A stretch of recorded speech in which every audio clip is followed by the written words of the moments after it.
Terima kasih yang sudah hadir ingin mendengarkan firman Tuhan. Kita berkumpul di sini seperti keluarga, bawa formal supaya kita betul-betul ada dalam merasakan hadirat Tuhan. Di akhir zaman ini, hal yang membuat kita merasa beriman, tetapi kita tidak sadar bahwa kita sudah disesatkan.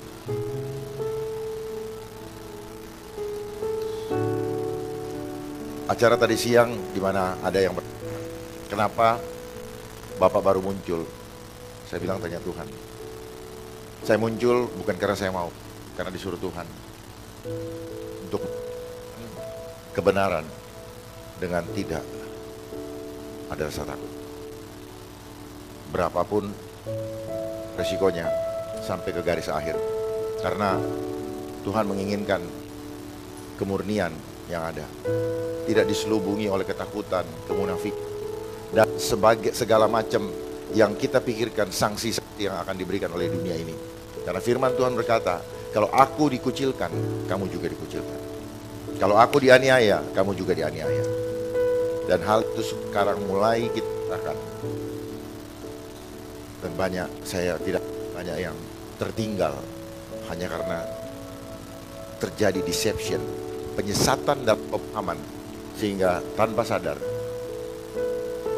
kita tergiring secara step by step dan hanyut. Kita sama-sama melakukan penyembahan. Pujian dan syukur ku bawa kepadamu. Mari kita akan sama-sama berdiri. Dengan rendah hati ku Persembahkan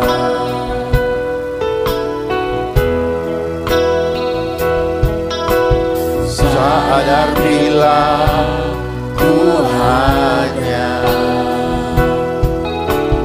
karya anugerah, bukan karena kekuatanmu.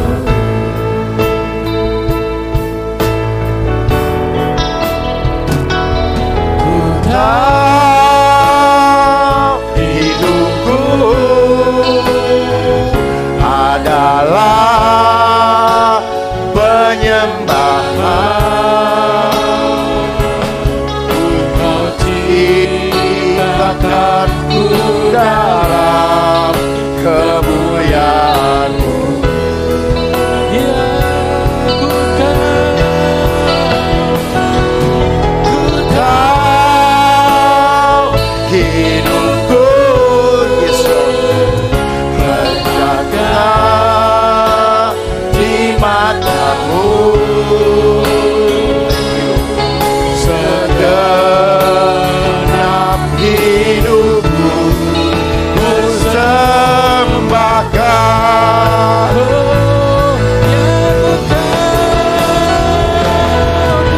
Kau hidup adalah penyembahan. Ciptakanku dalam kemuliaan-Mu.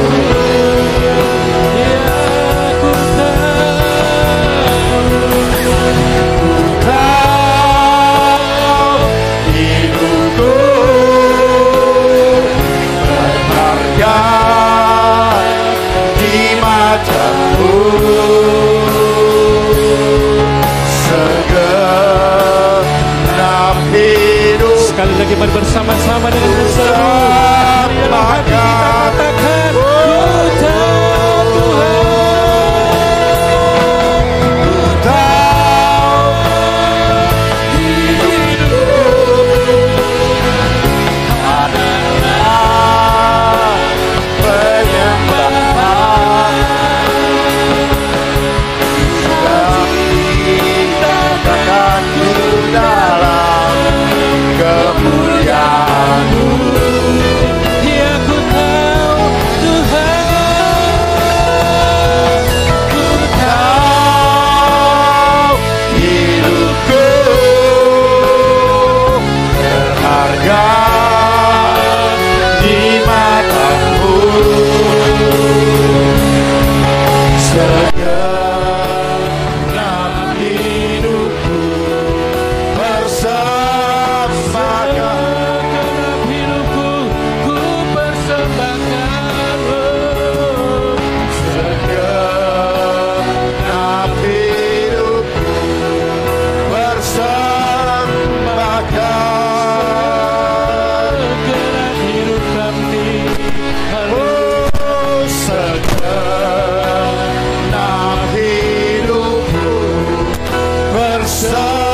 kerajaan surga. Pada malam hari ini kami hadir bersama seluruh jemaat El Bethel dalam rangka merayakan hari ulang tahunnya yang ke-25. Kiranya pelayanan El Bethel dapat menjangkau seluruh Surabaya, Amin. bahkan seluruh Indonesia, Yes. bahkan seluruh Asia, Amin. seluruh Iya. dunia ini, hanya untuk memuliakan nama-Mu Amin. saja. Amin. Dalam nama Karena Yesus. kami tahu kami diciptakan dalam kemuliaan-Mu. Haleluya. Kami tidak akan mempermalukan Engkau, Tuhan. Amin. Amin. Kami ada di sini Yes. Haleluya. hanya untuk memperkenalkan kepada dunia bahwa Allah yang kami sembah adalah Allah yang berkuasa, Raja di atas segala raja. Tidak ada satupun kekuatan di dunia ini yang mampu mengalahkannya.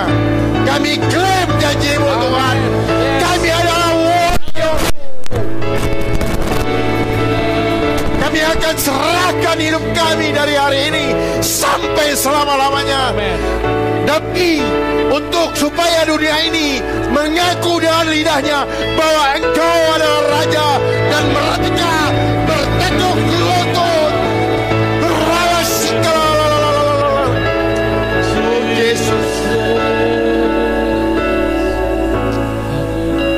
Tuhan, jamah semua hati kami. Urapi semua yang hadir. Tumpang tangan atas kehidupan kami masing-masing, Tuhan. Biarlah apa yang hamba sampaikan adalah berasal dari surah hati-Mu, Tuhan. Bukan dari pikiran kami yang picik, yang sempit, yang tidak mengenal kebenaran firman-Mu. Biarlah kami tetap ada dalam kesadaran dan senantiasa berjaga-jaga menjelang kedatangan-Mu untuk menjemput kami, yang menjemput kami di atas awan-awan. Apa yang akan terjadi dengan di dunia ini tidak akan menimpa anak-anak terang, Tuhan. Seperti janji-Mu, semuanya ini tidak ditetapkan untuk anak-anak terang. Terima kasih, Tuhan. Urapi pikiran, perasaan kami semua, agar kami boleh mendengarkan dan membawa rema di dalam kehidupan kami, dan kami menjadi saksi Kristus dimanapun kami berada. Kami tidak takut dengan apapun juga, karena kami tahu bersama dengan Engkau kami cakap menanggung segala masalah. Hari-hari ini adalah masa-masa yang jahat. Kami tahu itu, Tuhan. Kami tidak akan digoncangkan apapun yang terjadi, karena kami tahu penyertaan-Mu sempurna di dalam hidup kami. Terpujilah nama-Mu. Yang percaya katakan haleluya, amin. Silakan duduk. Sekali lagi saya ucapkan shalom. Artinya Bapak Ibu sekarang damai. Jangan pernah ngucapin shalom kalau belum damai sejahtera. Damai sejahtera itu adalah sumber dari segala sumber penyakit.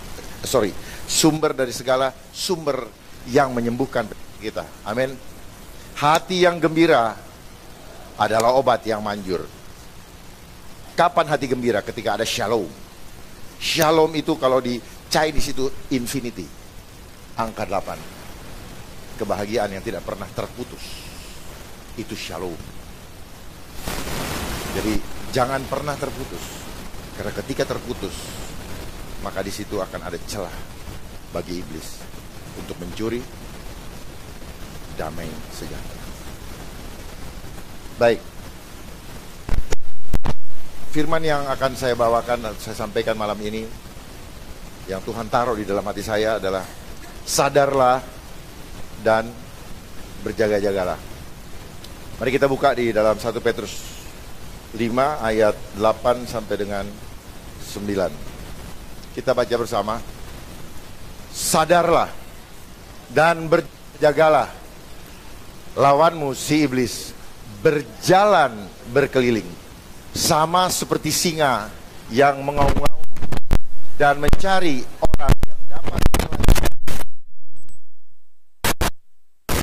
dengan iman yang teguh. Sebab kamu tahu bahwa semua saudara-saudara di seluruh dunia menanggung penderitaan. Amin. Kamu harus tahu kebenaran, karena kebenaran ini yang akan memerdekakan kita. Kalau kita kebenaran, maka kita akan selalu diliputi oleh rasa ketakutan, rasa khawatir, dan rasa ketidakpastian. Tetapi di dalam Yesus Kristus, di dalam Yeshua HaMashiach, kepastian itu ada. Amin. Sebelum saya kupas ayat demi ayat, saya ingin membuka kalian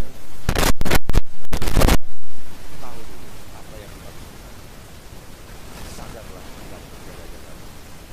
Pasti ada makna. Apa?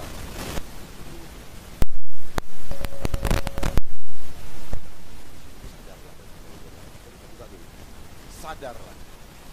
Ini pola kerja si iblis untuk membinasakan jiwa-jiwa kita. Sadarlah, jaga-jagalah. Sadarlah. Artinya apa? Kita dihimbau untuk segera bangun dari tidur. Kenapa? Ada 3 biasanya. Pingsan. Di sini bukan makna fisik pingsannya, tapi makna rohani. Buta akan kebenaran. Yang kedua, mabuk. Rata-rata cara kita tahu kalau orang mabuk itu lupa segala-galanya. Mabuk kekuasaan, mabuk cinta, mabuk harta. Nah, itu yang saya maksud dengan mabuk di sini. Mabuk dan hawa nafsu, cinta akan dunia. Yang ketiga, mimpi. Mimpi pengen jadi ini, pengen jadi itu, dan sebagainya. Dan itu adalah cara iblis untuk membuat kita tidak sadarkan diri. Ya. Dan kita tidak sadarkan diri. Kenapa? Karena kita punya pikiran di manipulasi. Manipulasi itu disesatkan dengan narasi atau cara-cara penyampaian yang membuat kita menjadi tidak sadar bahwa apa yang kita lakukan ini keliru. Maksud dengan memanipulasi pikiran, yang kita anggap benar disampaikan oleh orang yang kelihatannya kredibel, kelihatannya dapat dipercaya, tetapi ketika dia sudah cinta akan uang, dia bisa dipakai untuk menyesatkan kita. Ya, seperti belakangan ini, begitu banyak orang-orang yang selama, bahkan lembaga yang kita anggap kredibel, koran-koran atau majalah yang kita anggap kredibel, televisi yang kita anggap kredibel, dia dipakai. Dipakai. Untuk apa? Untuk menyesatkan anak-anak Tuhan. Sudah terima angpau di, ya. Di mana-mana pemberitaan seragam dan sulit kita untuk dapatkan informasi bandingannya atau pembandingannya. Karena apa? Iblis menguasai semua media yang ada di dunia ini, termasuk di bangsa kita. Karena hanya lewat media itu yang kita percaya selama ini. Mereka kuasai semua. Sehingga beritanya putar sini, putar sana, pindah channel sama saja. Makanya ada istilah apa? Stay tune. Kita disuruh Tuhan tinggal tetap tenang, stay tune, jangan kemana-mana. Cuman kita nakal, pengen cari yang asik buat kita. Suatu saat dikasih, nggak ada yang asik, semuanya menyeramkan. Akhirnya apa? Ya sudah, menjadi kebenaran. Jadi itu cara memprogram pikiran kita adalah ulang. Akhirnya tidak ada pembanding, akhirnya kita anggap kebenaran. Seperti cara iblis memanipulasi kita lewat kaki tangannya. Nah, ini yang disebut dengan tipu daya. Jadi dia hanya berupaya supaya kita ketipu. Apa? Melalui sistem dunia yang kita lewati selama ini. Kita banyak tertipu. Saya beberapa kali banyak mengungkap bagaimana sistem pendidikan kita, sistem apa lagi, sistem ekonomi, sistem apa yang ada di dunia ini, bahkan di bangsa kita. semuanya terjadi manipulasi. Apa yang kita lihat tidak seindah warna aslinya. Don't judge the book by the cover. Semua ada covernya.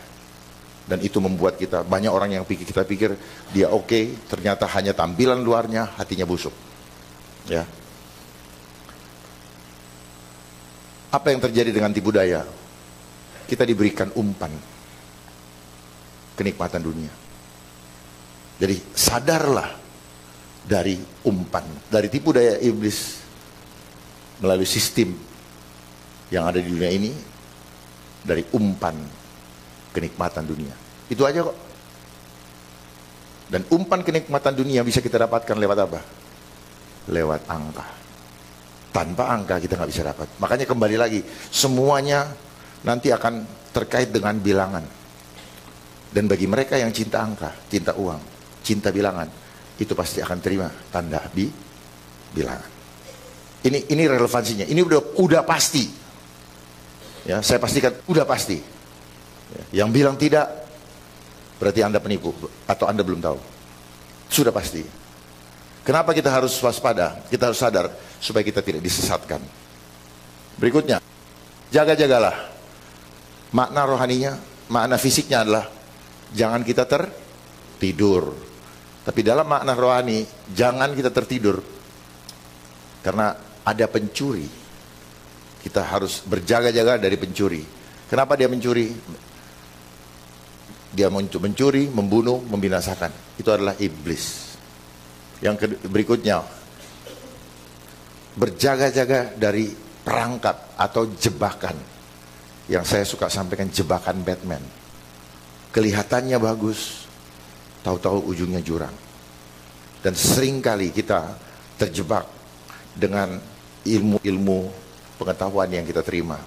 Makanya kenapa hidup kita selalu penyesalan ada di pompak di belakang. Dan itu diciptakan oleh mereka supaya penyesalan di belakang. Bagaimana caranya? Karena manusia, sistem yang ada kita dilewati di dunia selalu minta data, minta bukti, minta jurnal kalau orang ilmu pengetahuan. Kalau sistem pembuktian secara hukum apa? Mana alat buktinya? Jadi selalu harus ada objeknya. Makanya dunia mengenal kebenaran kalau ada makanya mereka sebut objektif. Jadi yang tidak bisa terlihat mata, mereka anggap tidak kebenaran.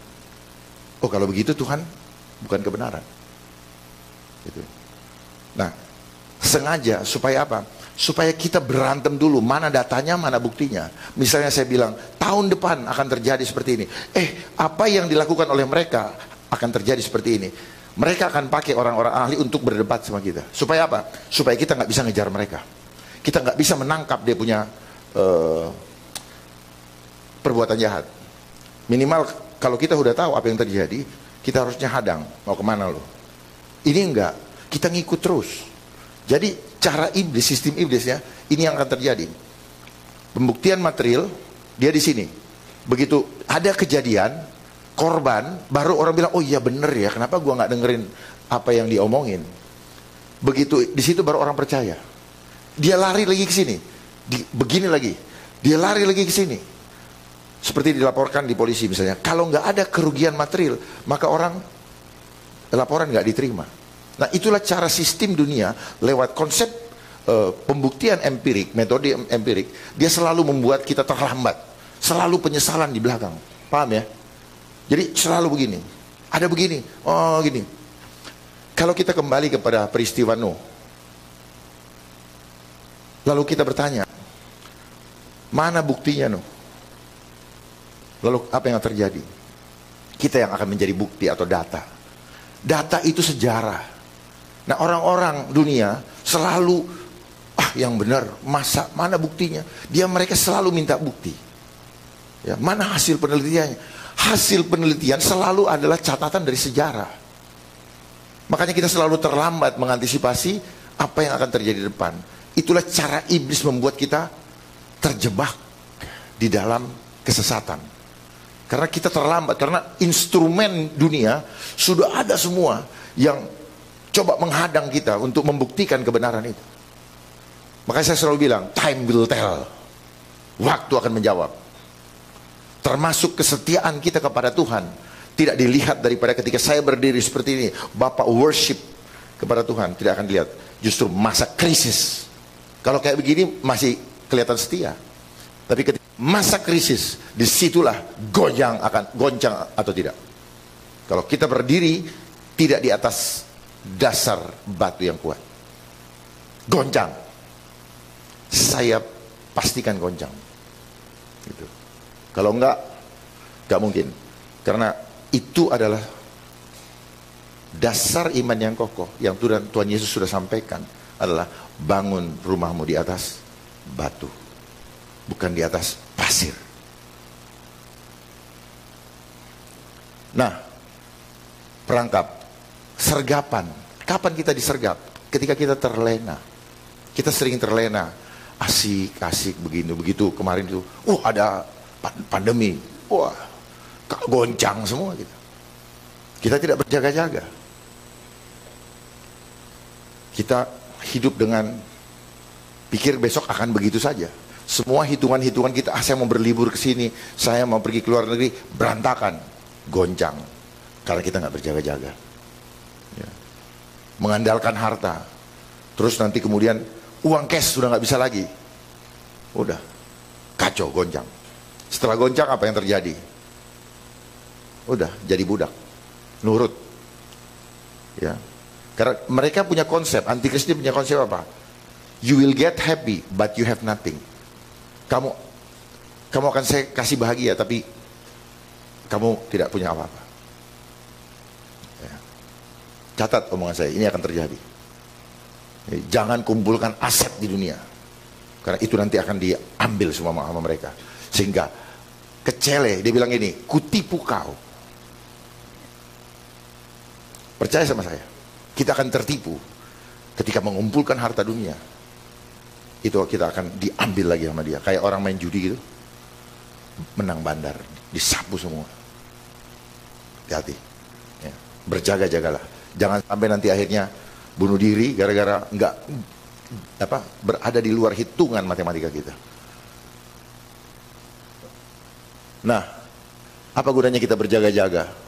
Supaya kita bisa menguasai jiwa kita, supaya kita tidak frustrasi, kita tidak stres, supaya kita terhindar dari tipu muslihat iblis. Apa bedanya tipu daya sama tipu muslihat?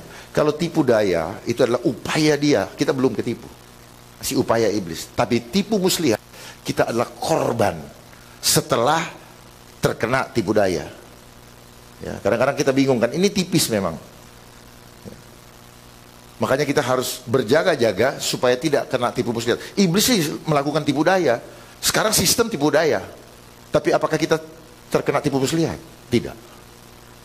Jadi tergantung bagaimana kita. Apakah kita berjaga-jaga atau tidak. Kita sadar atau tidak. Orang yang tidak sadar pasti kena tipu daya. Kalau kita tidak berjaga-jaga, bablas sampai ke tipu muslihat. Nah, kita adalah korban daripada sistem manakala kita tidak mengerti kebenaran.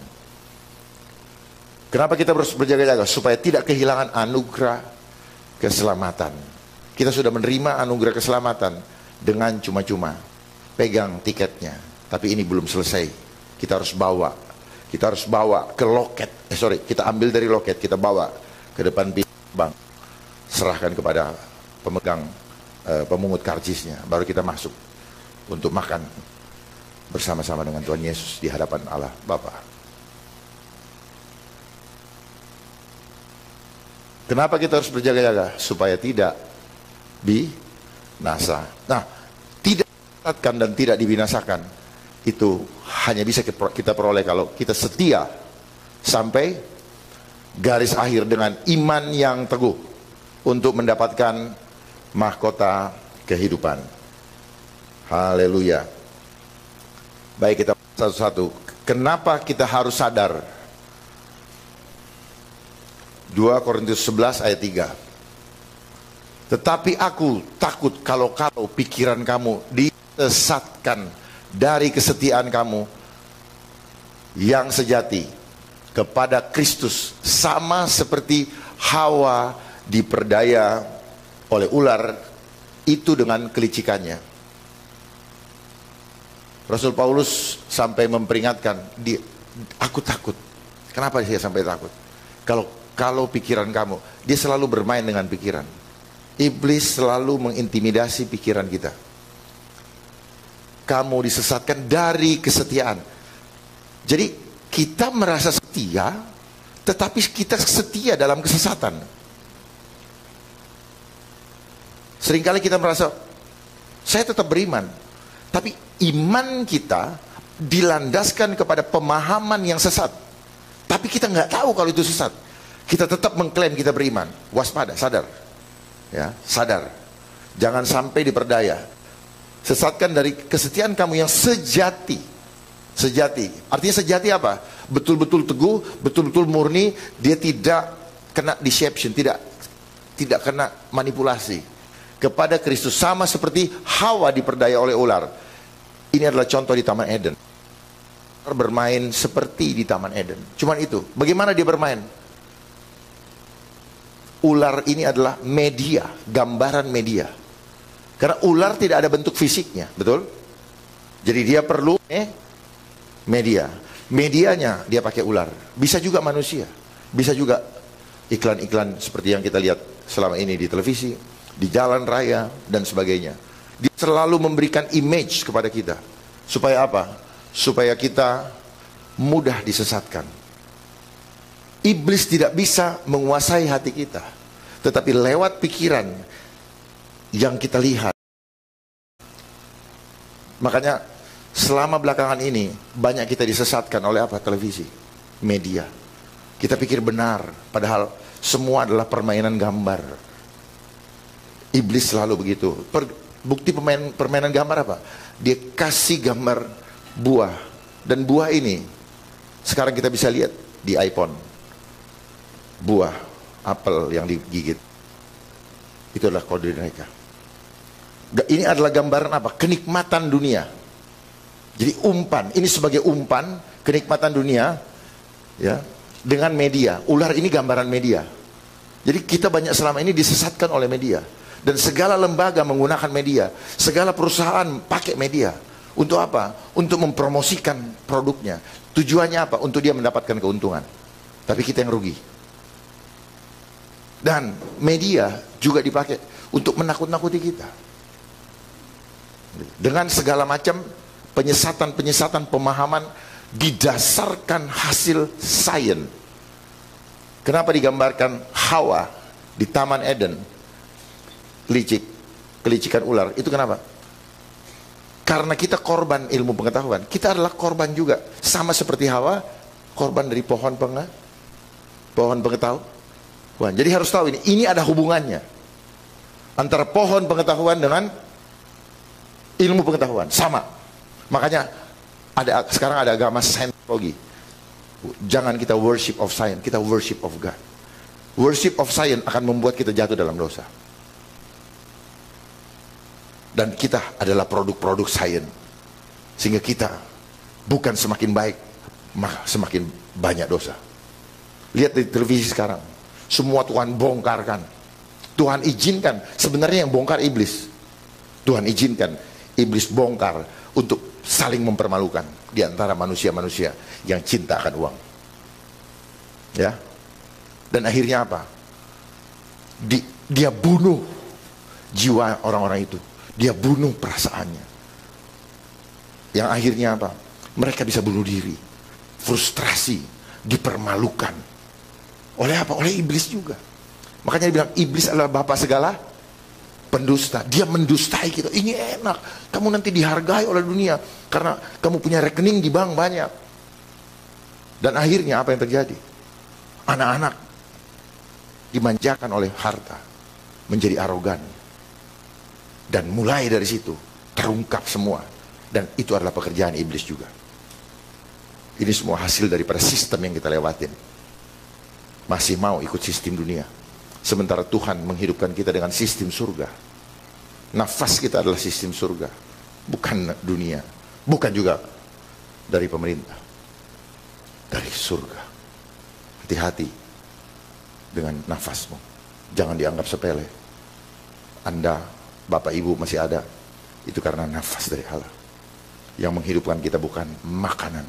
Makanan hanya support system, tapi nafas ini adalah kuasa Allah yang diberikan kepada kita. Amin. Jadi saya menggambarkan ini supaya paham bahwa apa yang terjadi sekarang ini adalah manifestasi dari apa yang terjadi di Taman Eden ketika Hawa diperdaya oleh ular, oleh media, dengan segala macam artificial, ya, segala macam hal yang membuat kita, keren ya, keren. Seperti bapak sama ibu, ini seragam kan? Mudah-mudahan hatinya seragam. Ya, mudah-mudahan hati seragam. Ya mudah-mudahan, karena saya nggak tahu. Ya, ini baju biru semua nih. Mudah-mudahan mentalnya seragam, imannya seragam. Ya, amin ya. Mudah-mudahan. Tapi itu bisa terlihat kalau apa? Implementasinya.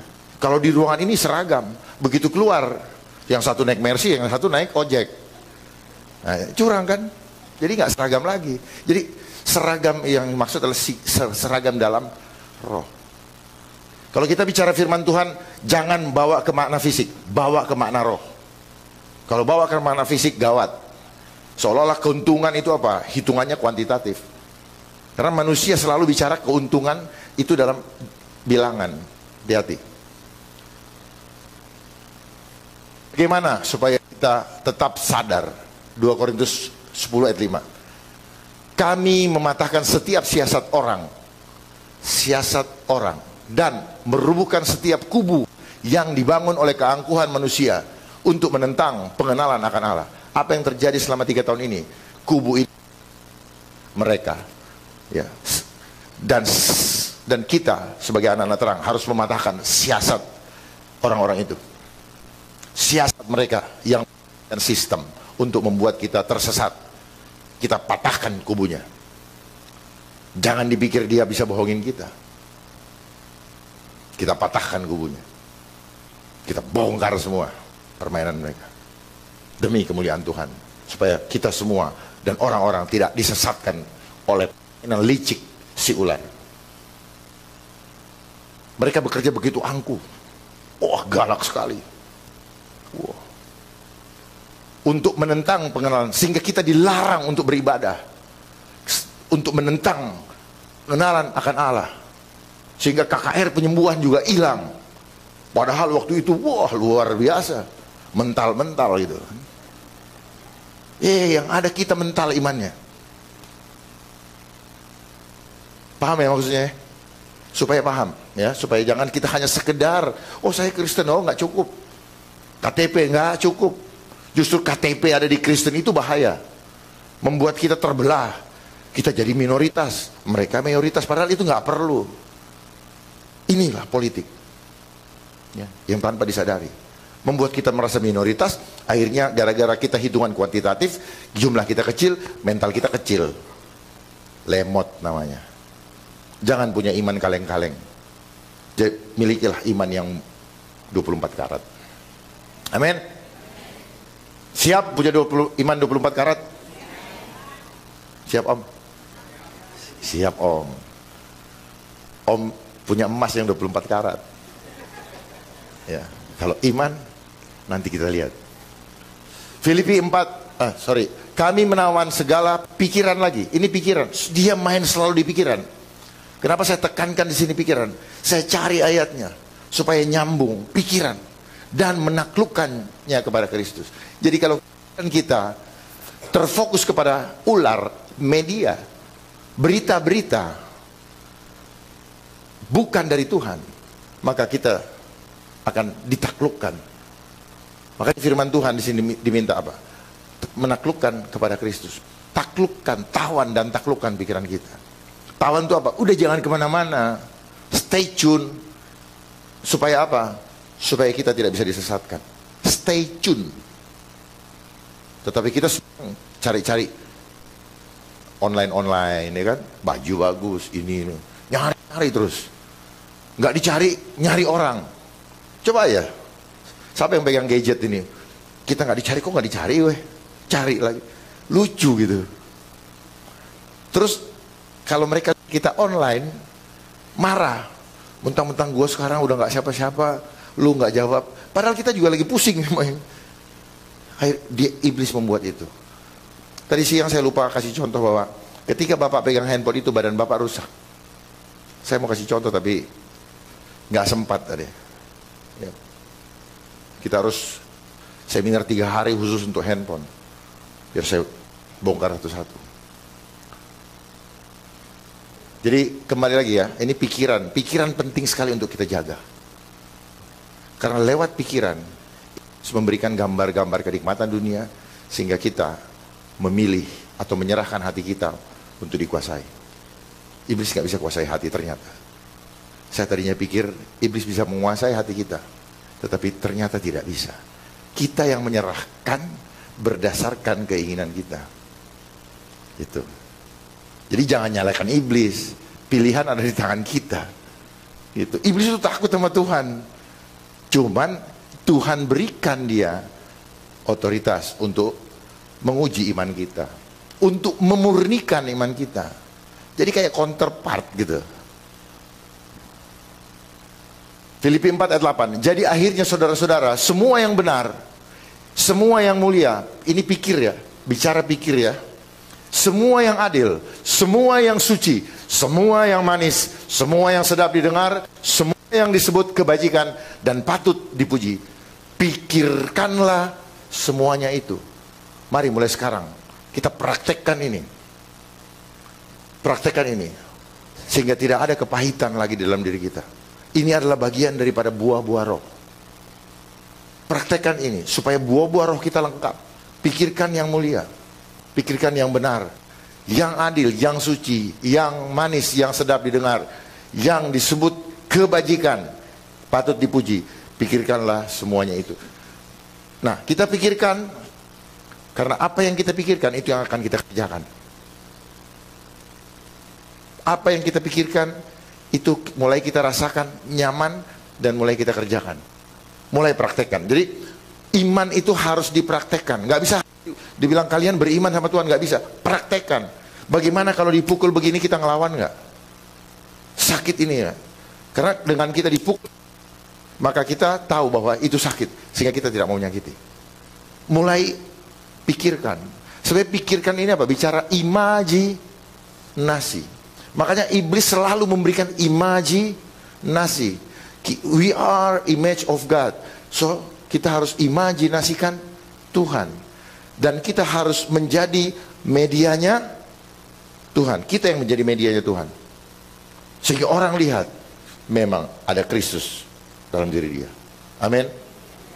Kalau begini, mana ada Tuhan Yesus takut? Dia tetap tenang, ditangkap, dia serahkan ini. Karena ada tugas dari Tuhan. Berikutnya, kenapa kita harus berjaga-jaga? 2 Yohanes 1 ayat 7. Ini cara saya membahas, saya ini anak belajar. Jadi cara saya membahas apa? Saya kutik satu-satu, saya kulitin satu-satu. Seperti orang makan pisang. Sebelum makan pisang buka dulu. Satu. Sampai ketahuan bahwa oh setelah dimakan, oh inilah yang disebut pisang. Nah seperti itulah saya ngulitin ayat. Ya, karena saya pengen tahu kenapa, alasannya apa. Seperti begini. Ya, jadi kayak orang belajar. Saya bagikan cara saya belajar firman Tuhan. Sebab banyak penyesat. Mari kita baca sama-sama. Sebab banyak penyesat telah muncul dan pergi ke seluruh dunia yang tidak mengaku bahwa Yesus Kristus telah datang sebagai manusia. Itu adalah si penyesat dan antikris. Kok ada 2 ya? Penyesat sendiri, antikris sendiri. Penyesat ini adalah pengikut-pengikutnya antikris. Dan banyak di antara kita. Tinggal kita tanya, saya bagian yang mana? Ya. Dan rata-rata penyesat ini, cek rekeningnya pasti bertambah. Karena orang dunia melakukan sesuatu selalu harus ada untungnya. Dan untungnya pasti berhubungan dengan angka. Saya nggak suka bilang uang, angka. Karena uang tanpa ada angka, pasti Bapak marah sama saya kalau saya kasih uang. Kamu menghina saya. Kamu pikir saya siapa? Saya juga nggak tahu Bapak siapa, kan gitu. Tetapi Tuhan tidak mau dihitung dengan angka. Oleh sebab itu, jangan mencobai Tuhan. Seringkali kita mencobai Tuhan dengan hitungan angka di dalam benak kita. Tuhan bilangnya, kau coba-coba sama saya, kau hidup saya, kau nggak percaya dengan kuasaku. Bapak yang baju kotak-kotak, jangan coba. Bapak, ya, buka. Bapak cobai Tuhan, jangan. Saya harus kasih tahu. Kita nggak percaya Tuhan kalau gitu. Jangan coba itu. Tuhan bilang, kau coba-coba sama saya. Kau nggak tahu saya anak raja. Lo anak bapak aja di sekolah kadang-kadang sombong kok. Kau nggak tahu saya anaknya Pak Alberto. Tahu Alberto? Tinju dari Meksiko. Jadi orang kadang-kadang apa? Kayak itu yang kemarin dendang-dendang itu kan karena bapak orang kaya, Pak. Dan punya jabatan. Jadi makna coba-coba itu apa? Terhadap kekuasaan yang lebih tinggi. Lu coba sama gue. Tuhan marah kalau kita coba-coba. Kalau kita tidak andalkan dia bilang, kamu coba-coba sama saya ambil pulang. Makanya banyak yang pulang karena dia coba-coba. Ya, tidak ada kekuatan penuh. Gak ada gunanya lu gue kasih hidup. Kamu saya lahirkan untuk penyembahan kepada saya. Ini lagunya tadi. Lagunya sendiri, saya bukan apa-apa, ini lagunya. Saya dikasih inspirasi sama lagu. Kamu lahir, kamu hidup untuk penyembahan, untuk menyembah saya, untuk mempermuliakan saya. Kita adalah medianya Tuhan. Tuhan yang tidak kelihatan hadir di dalam hidup kita dan dunia melihat itu. Amin. Itu namanya penyembahan. Bukan seperti selama ini. Ya. Saya ini juga jemaat yang Senin Kemis kok dulu. Sumpah. Saya anak itu nggak ngerti. Ngapain ya pulang gereja? Mau makan di mana kita? Kalau hari ke mall lagi. Saya seperti itu. Sampai saya bilang, aduh Tuhan, kok resah saya. Teman saya meninggal tabrakan. Saya ini punya teman, ada lagi yang kemarin tiba-tiba meninggal lagi tidur. Kalau saya jadi giliran saya gimana? Saya takut sekarang. Saya takut begitu saya berbuat dosa Tuhan. Gak bisa tidur saya 3 hari 3 malam. Ngeri sekali. Begitu kuat itu getarannya. Kamu jangan gini. Sedikit aja kesel sama orang, wah udah resah saya. Jadi memang sifat jahat di dalam diri kita itu membuat kita resah. Ini bahasa Ibrani, resah, resa. Serius, itu bahasa Ibrani. Dan perbuatan jahat itu rasa. Jadi hanya penularan pengungkapan rasa. Berikutnya, yang tes datang sebagai manusia. Berikutnya ya, bagaimana cara kita dalam berjaga-jaga? Ayat 22 sampai 27. Bisa ditampilkan yang di situ nggak ya?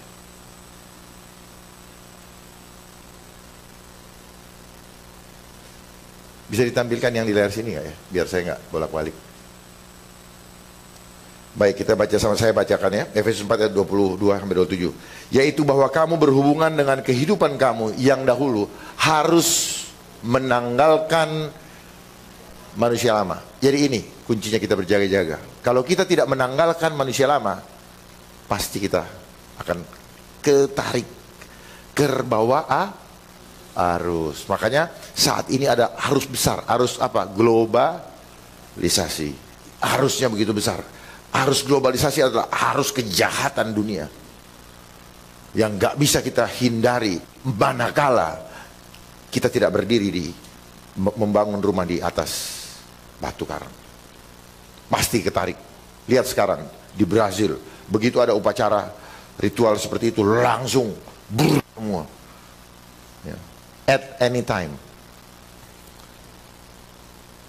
Yang menemui kebinasaannya oleh nafsu yang menyesatkan, supaya kamu diperbaharui dalam roh dan pikiranmu. Kembali, roh dan pikiranmu. Ini aja, roh dan pikiran. Roh ini sebenarnya dia berbicara tentang jiwa, hati kita, pikiran kita. Jadi, tapi sebenarnya kalau dalam pendidikan dunia, pikiran perasaan dijadikan satu dan kehendak kita. Pikiran perasaan itu akan mempengaruhi langkah yang kita lakukan. Kalau pikiran dan perasaan kita tidak disertai dengan iman yang kuat, maka kita akan mengikuti pikiran dan perasaan ini. Ini bahaya. Ini zona pertempuran dengan iblis di pikiran. The battlefield of our life is in our mind. Makanya dunia bilang perubahan mindset. Perubahan mindset. Saya pikir perubahan mindset menjadi lebih bagus. Enggak. Jadi mindset new normal. Mindset new normal. Disuruh menolong orang tapi segini kan. Ini adalah tipu muslihat. Dia main begitu halus. Sepertinya dia sedang memberikan kita kenyamanan. Padahal dia sedang menjauhkan kita dari iman kita kepada dia. Dan mengenakan manusia baru yang telah diciptakan menurut kehendak Allah di dalam kebenaran dan kekudusan yang sesungguhnya. Jadi kita kalau tidak menanggalkan manusia lama, tidak mengenakan manusia baru, maka kebenaran dan kekudusan tidak akan ada pada kita. Jadi kita harus dimurnikan, diproses. Kadang-kadang kita perlu dianiaya supaya kita kembali kepada Tuhan. Allah bekerja dalam segala sesuatu untuk mendatangkan kebaikan. Itu maksudnya. Jangan salah menggunakan ayat itu. Bukan kesalahan kita mulai benar-benarkan. Kita harus diproses untuk mendatangkan kebaikan. Karena itu buanglah dusta dan berkatalah benar. Mari kita sekarang declare komitmen, berani bicara benar, tinggalkan dusta. Tanya kepada diri kita, bereskan masing-masing, apakah saya masih suka berdusta? Saya juga kadang-kadang.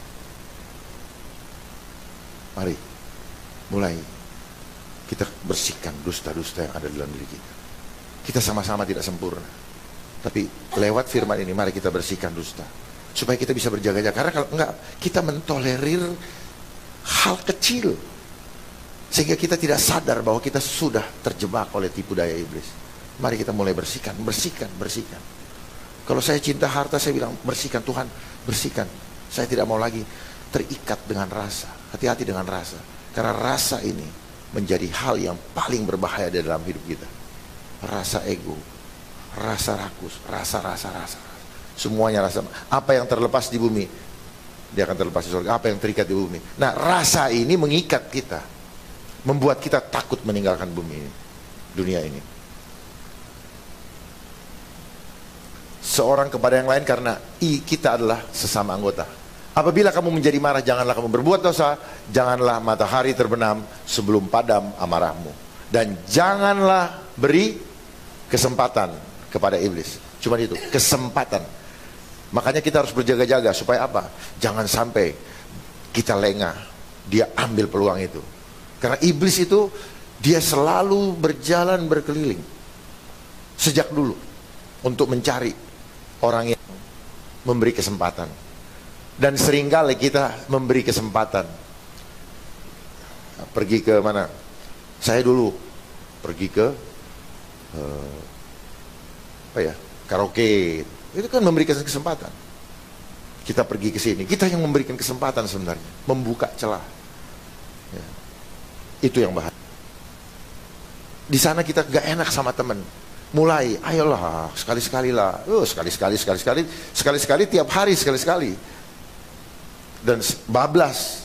Setelah bablas, lupa, edik, dan seterusnya. Nah, gaya saya ngomongkan kayak orang marah. Saya nggak marah. Tapi orang berpikir marah, ya sudahlah. Itu kan persepsi. Ya. Tapi saya diberikan suara seperti ini supaya saya bisa menggertak mereka yang suka menyesatkan kita. Ini anugerah. Kalau nggak suara kayak begini, mereka yang gertak saya. Nggak ada, saya yang mengaum-ngaum untuk mereka. Makanya saya pakai baju seperti ini. Ini untuk apa? Supaya saya terinspirasi dengan The Lion of Judah. Walaupun saya sendiri, saya dimusuhin oleh orang lain, saya akan tetap berdiri tegak. Karena apa? Yang berperang adalah Tuhan. Amin. Selanjutnya, siapakah si iblis? Wahyu 12 ayat 9. Dan naga besar itu, si ular tua yang disebut iblis atau setan, yang menyesatkan seluruh dunia, dilemparkan ke bawah. Ia dilemparkan ke bumi bersama-sama dengan malaikat-malaikatnya. Jadi Siapa kasih iblis? Si naga besar. Saya agak tidak enak karena naga ini disenangi oleh saudara-saudara dari sono. Saya agak nggak enak. Tapi ini firman Tuhan. Saya minta maaf. Ya. Tapi mohon maaf, saya tidak minta maaf sama iblis. Saya minta maaf sama perasaan. Ya. Tapi ini firman Tuhan. Kenapa dibilang naga besar? Kenapa nggak dibilang naga kecil? Saya lagi tanya sama Tuhan, Tuhan kenapa? Ada klasifikasinya besar dan kecil. Sementara di Indonesia ada namanya naga bonar. Dan dia sudah pernah jadi wakil gubernur Jawa Barat. Sekarang dia main iklan lagi. Ya. Karena sudah perlu pemasukan baru. Ya. Jadi itu, siapa kasih iblis? Ya. Apa tujuan akhir si iblis? Menyesatkan, mencuri, dia dan membunuh dan membinasakan. Ini tujuan akhir dari apa yang dicuri? Damai sejahtera. Begitu kita disesatkan, ada rasa damai kita hilang. Hati-hati. Jadi bagaimana menguji? Ujilah setiap roh. Uji damai sejahtera enggak? Kalau ada yang enggak nyaman, enggak sulit kok. Kalau ada yang enggak nyaman, ada yang enggak damai, membuat kita tenang, ini ada sesuatu, something wrong. Dari Tuhan tidak pernah membuat ketidaktenangan, selalu damai. Amin. Ini tolok ukurnya, biar gampang. Jangan dipikir susah-susah amat tuh, ujilah setiap roh, enggak usah. Ini adalah bait Allah, dia selalu berbicara kepada kita melalui hati nurani kita. Ujilah setiap roh, enggak usah pakai tetek bengek, kita rasakan. Tapi kalau kita tenang, kita berjalan dengan nyaman. Membunuh, dia karena kita tersesat, dia curi damai sejahtera. Banyak orang yang dibully dan akhirnya apa? Banyak yang bunuh diri. Atau dibunuh orang karena dia melakukan hal-hal yang tidak damai. Dia maki orang, dia ini orang. Kita menjadi ini. Kita sombong dengan apa namanya? Dengan harta-harta yang tidak berkenan kepada Tuhan. Akhirnya apa? Kita melakukan hal-hal yang membunuh jiwa kita. Seperti yang kita lihat sekarang. Ini banyak sekarang orang ketakutan. Dan yang ketakutan yang punya harta banyak banget. Karena iblis juga menyiapkan lembaga untuk menangkap dia. Yaitu lembaga KPK. Serius. Itu semua konsepnya mereka. Jadi dia pintar. Dia jebak, suruh lakukan ini, dia siapkan yang nangkap. Sama dengan hukum-hukum yang ada. Hukum yang ada diciptakan untuk menangkap sifat jahat yang dibangun di sekolah. Saya suka bilang sama pengacara, kalian ngerti nggak kenapa kalian jadi ini? Kalian tuh dipakai oleh iblis juga untuk ngerjain proyek atau program yang sudah disiapkan oleh iblis untuk produk orang hasil pendidikan. Lihat orang pendidikan semua, larinya apa? Mikir gimana cara cari duit. Dan hukum, karena tempat pekerjaan tidak banyak, akhirnya apa? Akhirnya semua kreativitas yang dibangun di sekolah dipakai untuk menipu orang. Pernah nggak kita terpikir kenapa lahir di program harus masuk ke sekolah? Pernah nggak? Nggak ada Tuhan menyuruh kita sekolah. Didikan langsung dari tangan. 100% kita sekolah, pekerjaan cuma 10%. Apa yang terjadi? Stres. Bapak ibu sibuk, akhirnya kecewa. Udah ngumpulin uang, jual berlian, jual tanah untuk nyekolahin anaknya, ujung-ujungnya anaknya nganggur. Kalaupun dia jadi monster, kerjanya cuma cari duit. Ya, keluarga berantakan. Hati-hati dengan program emansipasi. Tujuannya apa? Untuk menjauhkan anak dari ibunya. Dengan alasan ekonomi, untuk memenuhi kebutuhan ekonomi. Hati-hati. Ada udang di balik batu. Hati-hati dengan program LGBT yang dimulai dari mana? Dari masih umur 5 tahun.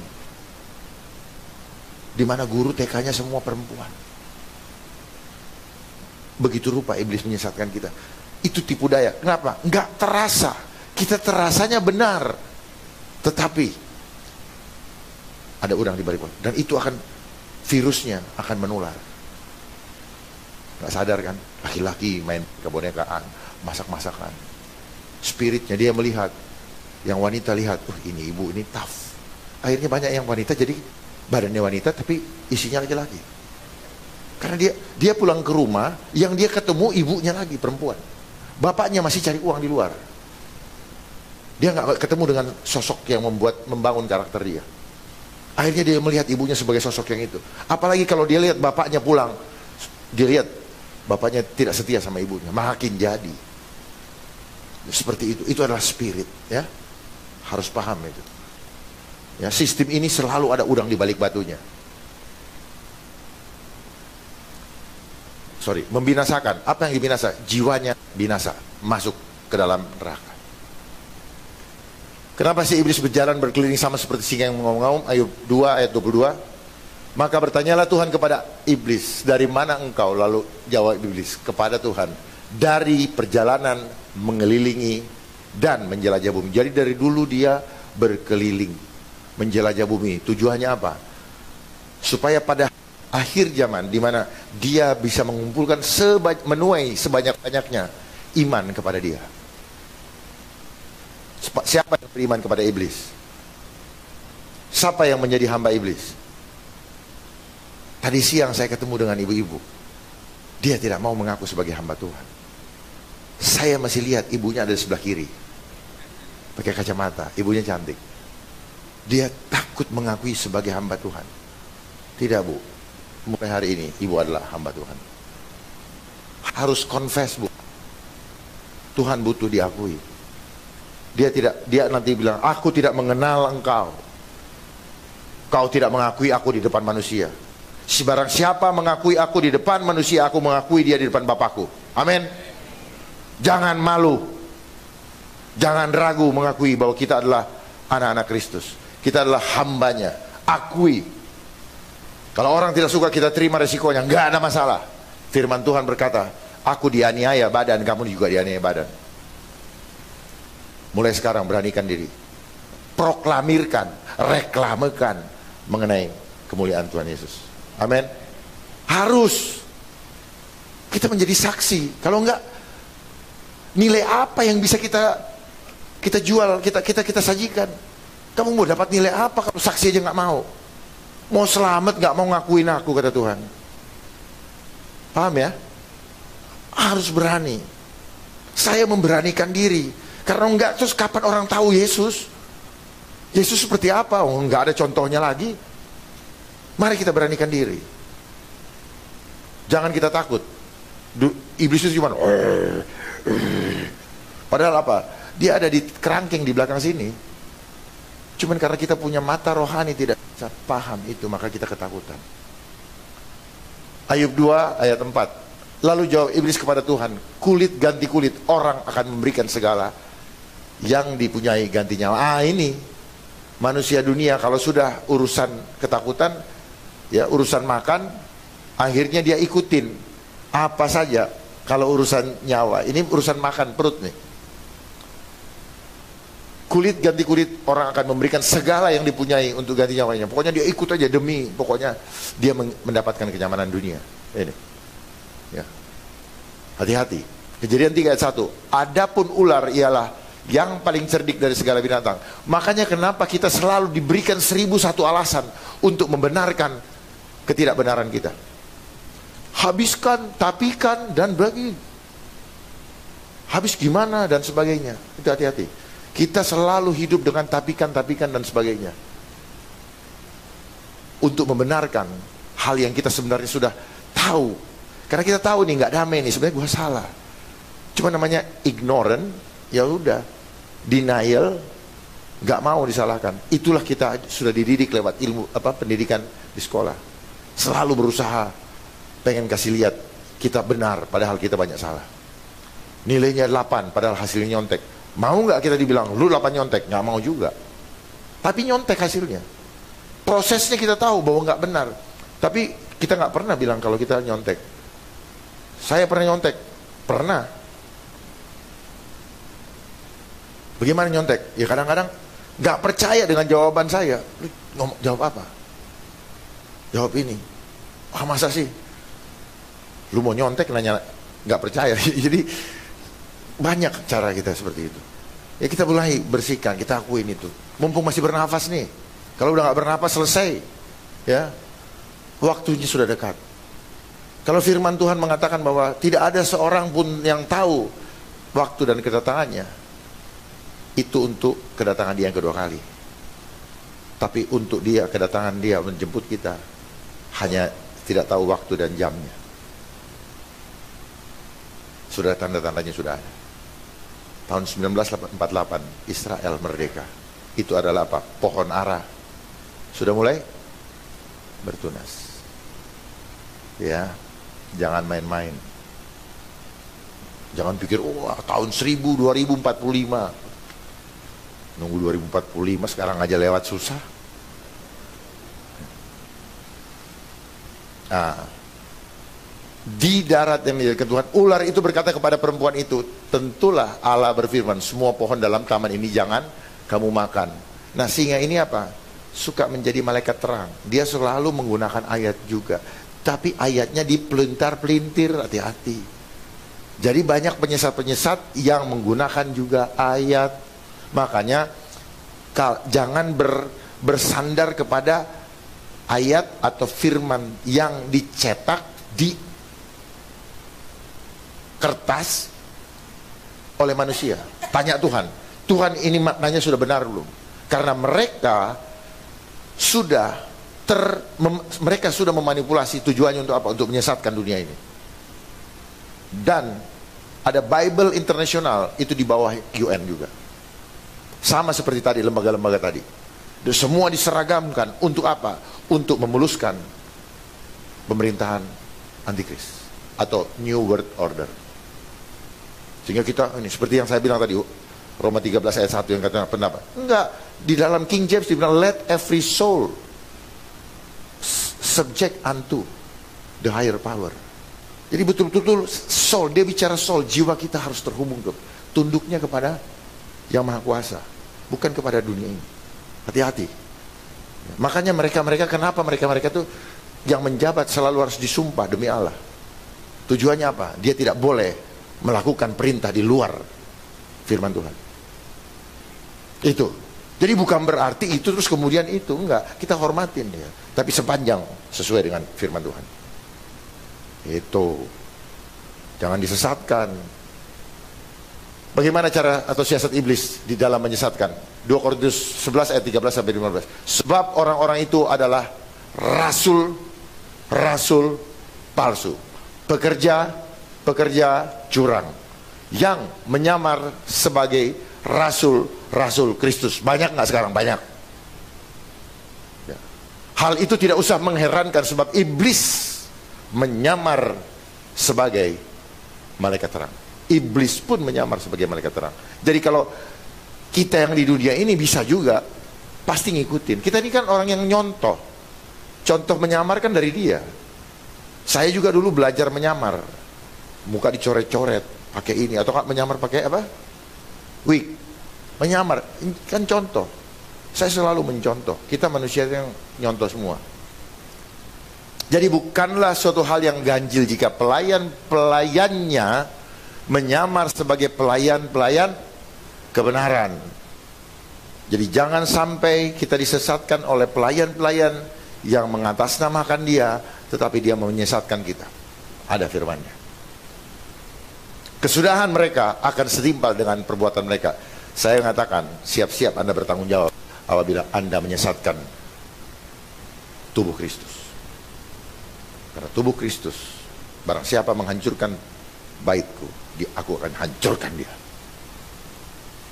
Ya. Ini ayatnya ada. Apa gunanya kita mengetahui siasat si iblis? Supaya iblis jangan beroleh keuntungan atas kesesatan yang kita alami. Paham ya? Supaya iblis jangan beroleh keuntungan. Karena dia cuma bikin untung rugi aja. Kita juga jadi untung rugi. Dan untung rugi itu selalu dihitung dengan angka, gak ada yang lain. Ya. Cinta pun untung rugi. Banyak orang cerai gara-gara apa? Angkanya udah berkurang. Alasannya apa? Rasa cintanya hilang karena angkanya. Luar biasa. Gitu. Dan mulai cari alasan. Dia mulai tidak perhatiin saya. Dia mulai, udahlah, namanya ini jujur aja lah. Emang lu bosen aja. Lo betul kan? Seringkali orang seperti itu. Bahkan kalau lagi cinta-cintanya apa? Kalau tidak ada dia aku mati. Woi. Ketemu 5 tahun lagi sana, dia udah banyak pindah lagi. Kenapa lu gak mati-mati? Ya dulu aja kan gue cuman action doang gitu. Dulu bapak gitu gak? Tanpa ibu bapak mati? Enggak kan? Iya. Jangan dong. Jangan dong. Tanpa Yesus aku tidak dapat anugerah apa-apa. Jangan karena ibu. Gitu. Hati-hati, rasa bapak jangan sampai tidak bisa bapak lepaskan dari ibu. Karena ini bahaya sekali rasa itu. Yesus yang utama. Siapakah orang-orang yang dapat ditelan oleh iblis? Yohanes 4 ayat 8 Yohanes 8 ayat 44. Kamu yang mana? Yang tidak hidup dalam kebenaran. Jadi kalau kita tidak hidup dalam kebenaran, kita yang ditelan iblis. Berarti iblis adalah bapak kita karena kita melaksanakan keinginan bapak kita. Sebab di dalam dia tidak ada kebenaran. Apabila ia berkata dusta, ia berkata atas kehendaknya sendiri, sebab ia adalah pendusta dan bapak segala pendusta. Bagaimana mengukur orang berbicara dusta? Lihat firman Tuhan. Dia berbicara sesuai dengan firman Tuhan tidak? Karena hati-hati, firman yang saya baca selama ini, saya banyak mendapatkan deception, penyesatan. Bahasa aslinya corrupt communication. Jadi korupsi narasi, korupsi makna, itu ada di Alkitab. Bahkan terjemahan baru mengatakan apa? Janganlah berbicara kotor. Ternyata berbicara kotor di terjemahan yang aslinya saya baca, terjemahan King baca adalah corrupt communication. Jadi banyak diantara, misalnya saya menyampaikan kebenaran, saya kurangin, itu namanya saya korupsi. Saya menyampaikan kebenaran, saya tambahin, itu namanya korupsi juga. Ada dalam firman Tuhan. Di terjemahan baru tidak akan kalian dapatkan. Bahkan ada terjemahan lagi yang terbaru lagi nih, saya udah gak mau baca deh. Karena itu arahnya supaya apa? Membolehkan LGBT. Ngeri. Tapi terjemahannya ya resmi. Coba, ngerti Pak? Sekarang di mana-mana, gambar apa semua, sampai Apple jadi sudah warnanya LGBT, warna pelangi. Dan itu adalah tandanya mereka menghina perjanjian Tuhan dengan manusia, dengan Nabi Nuh. Di mana Tuhan berjanji bahwa aku tidak akan menghancurkan bumi ini walaupun manusia berbuat jahat. Jadi apa yang terjadi di sekarang termasuk gempa bumi itu adalah rekayasa manusia sendiri. Cuaca, kehancuran ekonomi, resesi, itu adalah rekayasa manusia supaya manusia-manusia yang menjadi antek-antek antikris. Supaya apa? Kita gusar, kita goncang, dan kita disuruh mencari perlindungan. Tapi perlindungan yang sejati hanya ada di dalam nama Yesus Kristus. Dan keselamatan tidak ada di dalam manapun di bawah kolong yang tinggi. Dan hanya kepada namanya diberikan kuasa, yaitu namanya Yesus, Yeshua HaMashiach. Amin. Pahami itu. Ya. Firman Tuhan berkata, dengarkanlah dia. Kita nggak disuruh dengar siapa-siapa. Bukan dengarkan Musa. Musa adalah representatif dari Nabi, Elia representatif dari manusia. Tapi dengarkan dia, nggak siapa-siapa.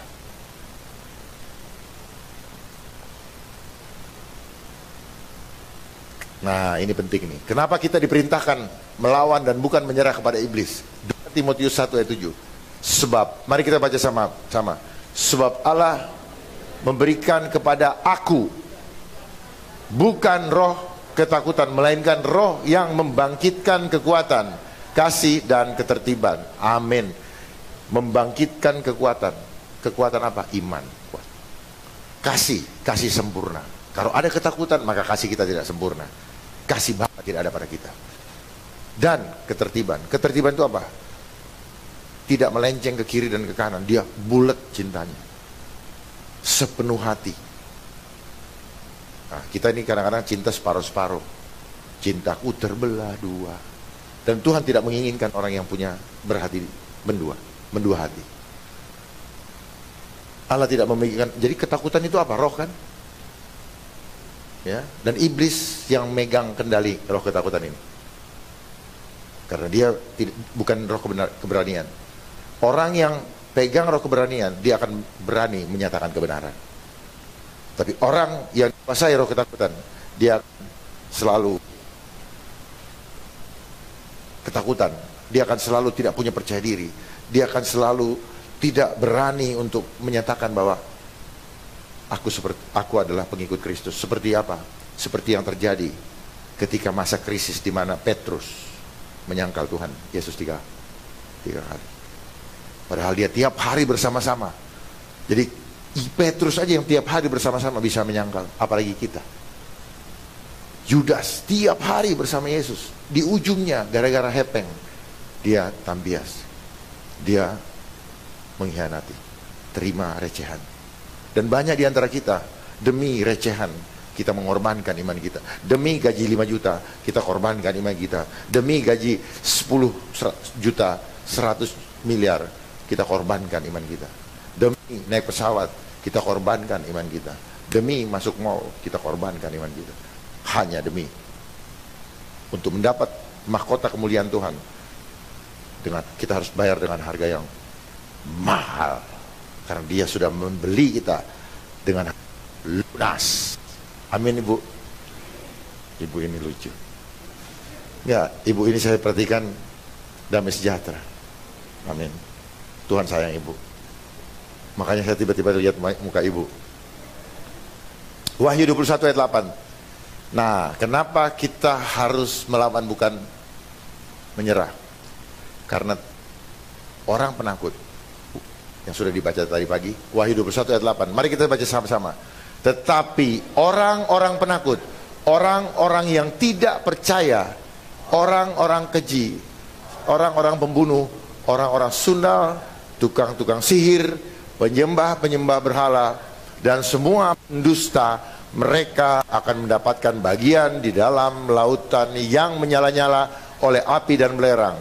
Inilah kematian yang kedua. Amin. Kita kategori orang-orang penakut tidak?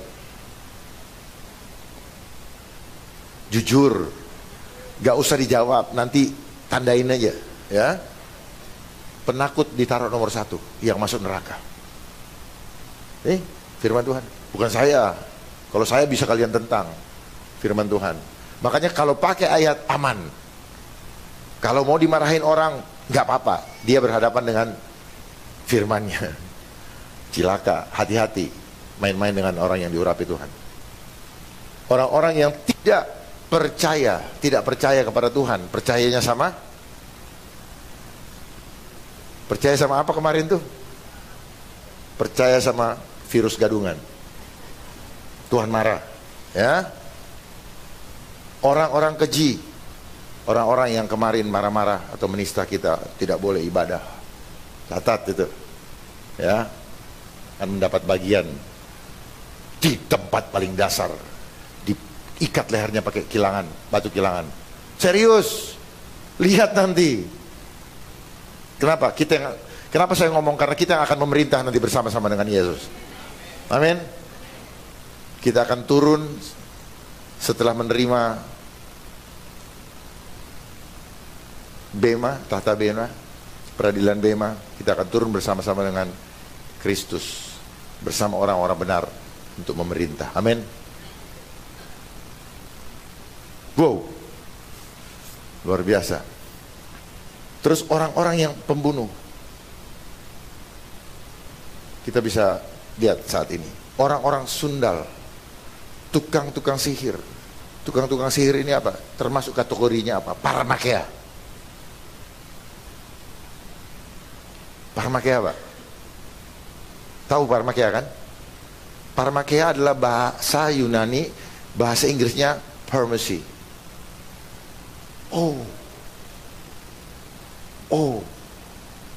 Ya? No, itu memang istilah mereka. Jadi semua kayak farm, pertanian, itu juga konsep pharmacy. Makanya mereka farm. Jadi industri pharmacy termasuk mereka. Karena mereka adalah konsep ilmu sihir dalam konsep modern. Sehingga kita tidak tertipu, kita tidak sadar. Karena kita tidak punya pemahaman yang benar, maka kita bisa kejebak. Ini. Sehingga kita lebih mengandalkan dia daripada iman kita kepada Tuhan. Mereka meracuni kita lewat makanan. Mereka akan mendapatkan penyembah-penyembah berhala. Kita lihat sekarang banyak upacara-upacara penyembahan berhala. Ya, lewat apa? Lewat musik-musik. Salib dibalik. Yang harusnya begini, sekarang bawahnya pendek. Yang ininya atasnya panjang. Tanpa disadari kita melihat mereka mulai tampil. Mereka mulai menggunakan apa tuh? Simbol-simbol yang bertanduk lah, makanya inilah, begini-begini. Terus ada Yesus diseret-seret lah, ya, di Brasil ini. Dan semua pendusta, orang-orang yang menyesatkan dengan narasi-narasi dusta, mereka akan mendapatkan bagian mereka di dalam lautan yang menyala-nyala oleh api dan belerang. Inilah kematian yang kedua. Selanjutnya, bagaimana supaya kita memiliki iman yang teguh? Roma 10 ayat 17. Jadi iman timbul dari pendengaran. Awalnya adalah pendengaran firman Tuhan dan pendengaran oleh firman Kristus. Yakobus 4 ayat 7 sampai 8. Karena itu tunduklah kepada Allah dan lawanlah iblis, maka ia akan lari daripadamu. Mendekatlah kepada Allah dan ia akan mendekat dan kepadamu. Tahirkanlah tanganmu, hai kamu orang-orang yang berdosa, dan sucikanlah hatimu, hai kamu yang mendua hati. Jangan ada ilah lain padamu. Jangan engkau mengabdi kepada dua tuan. Seringkali kita bilang kita spiritual, tapi kita spiritual materialism. Kita orang spiritual tapi masih sangat cintakan uang. Tidak salah punya uang, tapi jangan sampai itu membuat hati kita busuk. Bagikan ketika Tuhan. Jadi kita ini saluran berkat. Terima, itu. Terima, kasih. Nggak ada yang bilang terima, simpen setengahnya, kasih seperempat. Yang seperempat pakai jalan-jalan. Enggak. Terima, sih. Jadi kita ini adalah tiki-tikinya kerajaan surga. Hanya menyalurkan, tetapi kita diberkati luar biasa. Selalu baru, nggak pernah busuk. Karena apa? Selalu kita kenjang sebenarnya, karena lewat terus. Kayak air di dalam selang, jalan terus. Kita kelewatan terus. Gak ini. Apa lu mau gua ada? Itu. Jadi sebenarnya apa lu mau gua ada? Karena kita saluran berkat terus. Semakin kita kasih, semakin Tuhan kasih terus. Kalau kita tutup begini, ya nggak bisa diisi lagi, nggak baru lagi. Mau pakai baju baru, baju lama tanggalkan dulu. Kalau nggak kayak anak-anak sekarang balapan, baju lama ada, baju baru ada. Ya. Jadi kalau mau dapat yang baru, yang lama buang. Bukan istri ya, bukan. Ini jangan, bukan suami ya bu, tante, bukan. Ini ini bener-bener nih. Ya. Tanggalkan manusia lama, pakai manusia baru. Nah, bicara iman teguh seperti tadi yang saya sampaikan, seringkali kita pikir kita beriman teguh, tapi keteguhan kita salah, dalam pemahaman yang salah. Kita pikir kita teguh, tapi karena kita disesatkan, kita beriman, tapi sebenarnya kita sudah tidak beriman. Seperti yang banyak selama ini. Yang penting percaya Yesus, nggak cukup. Kita harus action. Tuhan butuh action, Tuhan tidak butuh teori. Yesus itu ingin apa? Iman, praktek iman. Itu yang kita perlukan. Begitu ada sesuatu yang tidak benar, tolak dalam nama Yesus. Ada tawaran yang nggak benar, hasil korupsi sama enggak, lewat hikmat. Hikmat itu cuma satu kok, takut akan Tuhan, nggak repot. Ini ada barang curian, ini barang korupsi, ini barang halal. Udah, hikmat barang halal, walaupun nilainya kecil secara kuantitatif. Itu hikmat. Disuruh begini, enggak berhikmat. Beda dengan pemahaman hikmat yang saya dengarkan selama ini. Oh kan kita harus berhikmat. Ya. Seperti ada adik saya di belakang tuh, yang pakai baju putih. Mungkin dia pakai gitu karena dia merasa berhikmat. Itu bukan berhikmat, itu kena tipu daya. Jadi waspada itu dari tipu daya iblis. Dan banyak di antara kita tertipu. Pakai ini, wah, ini tempat steril, Jadi kalau kita datang ke sini masih pakai masker, itu berarti tempat ini tidak ada kuasa. Serius. Tuhan marah. Karena apa? Dia yang menghidupkan kita, dia juga yang mengambil. Ketika kita kecewakan dia bilang, kau coba-coba sama saya. Apa gunanya? Bagaimana mau menjadi saksi Kristus? Bagaimana mau menjadi medianya Kristus? Sementara kita sendiri tidak menampakkan refleksi dari kemuliaan dia. Sampai di sini paham ya? Ini yang dibilang roh keberanian. Gitu. Cantikmu mulai muncul. Tuhan kasih muka cantik. Ini tanda apa? Ini the symbol of slavery. Ini adalah simbol perbudakan. Tahu nggak makna cuci tangan? Cuci tangan itu seperti Pontius Pilatus. Kalau ada masalah mereka nggak mau tanggung jawab. Tahu nggak kenapa mereka bikin 6 feet untuk berjarak? Yang mereka sosialisasi. Ini adalah upacara ritual iblis. Setan ketika dia mempersembahkan nyawa. Tahu nggak yang disebut dengan protokol setan itu? Mempersembahkan nyawa, mereka dapat duit. Ya. Ini semua. Tahu nggak kenapa dia gini-gini? Dia mau rusak talamus kita, signal kita yang terhubung dengan Tuhan. Dan kita kehilangan hormon melatonin dan hormon serotonin. Ada di sini semua. Jadi jangan tertipu. Menghormati apa? Hormati dia. Gak ada yang lain dihormati. Hormati dia. Maka kau tahu siapa yang harus dihormati. Hormati dia. Jangan hormati siapa-siapa. Dengan kita menghormati yang maha kuasa, maka dia sendiri yang akan kasih tahu kepada kita, Anda dihormati oleh dunia ini.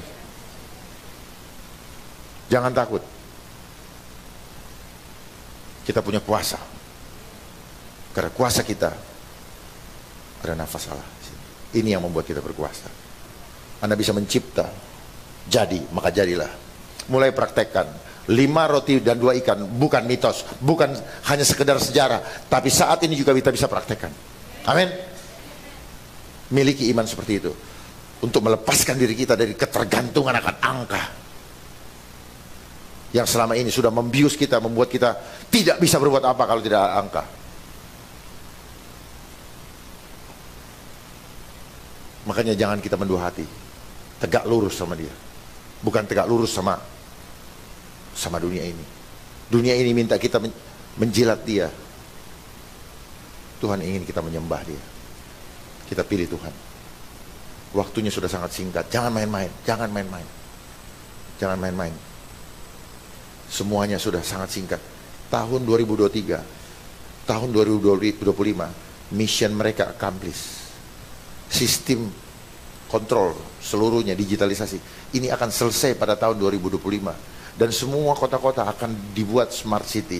Smart city itu artinya sistem monitoring, activity rutin. Itu smart city. Smart city, city-nya smart apa kita yang smart? Enggak, orang yang punya sistemnya yang smart. Kemanapun kita pergi ketahuan. Kemanapun kita ingin, kita nggak bisa ngapa-ngapain. Dia mau bunuh, kita bisa dibunuh. Kita pesan ojek, pesan online makanan, dia tahu saya pesan, dia bisa kasih racun. Baru nyampe di sana saya makan racun. Hati-hati. Makanya banyak orang yang ngadu sama saya, kecil-kecil, saya ditipu lah 2 juta, sudah transfer uang, barangnya nggak datang. Salah sendiri lo percaya. Online ini penipuan. Memang iblis sengaja bikin kita stres di tengah-tengah kesulitan dunia ini, kesulitan ekonomi yang dibikin oleh mereka. Ini semua kesulitan dibikin oleh mereka. Terus dagang online ditipu lagi. Maksudnya dia mau beli, dia mau jual lagi, akhirnya apa? Uangnya bablas, barangnya nggak dapat, uangnya terbatas. Hati-hati. Penderitaan seperti apa yang dialami oleh semua orang di dunia ini? 1 Petrus 4 ayat 2, ayat 1. Jadi karena Kristus telah menderita penderitaan badani, ini aja. Kamu pun harus juga mempersenjatai dirimu dengan pikiran yang demikian. Persiapkan pikiran kita bahwa kita juga bisa mengalami seperti ini. Ya. Siap nggak? Cuma 1 tante.